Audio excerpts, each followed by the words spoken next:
There are so many neat ideas out there for trellising your tomato plants. This year I'm trying out one called the Florida weave method. Let me show you how I did it. First we put in our T-posts, and then we got the twine and just started wrapping it in between these plants. This did not work.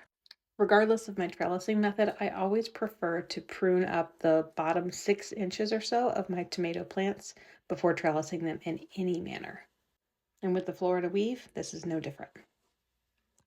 There are so many different methods and tips and advice out there for pruning tomatoes, but I think one thing that most gardeners can agree on is that you want to prune any tomato leaf that is touching the ground.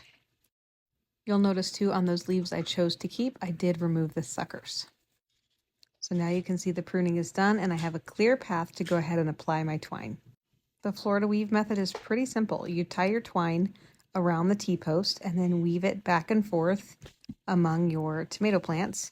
I like to double wrap it around that second T-post and start winding it back. When you wind your twine back the other direction, you will just alternate the side of the tomato, crisscrossing and creating a little network of support. Next, I apply the second row of twine in the same manner, about 6 inches higher than the first. Now, depending on the type of twine you use, sometimes it will naturally loosen up after 24 to 48 hours, so be sure to get that twine nice and tight when you tie it off. So there's how I applied my take on the Florida weave trellis method. Let me know in the comments what you liked, didn't like, or what you would have done differently. Happy gardening!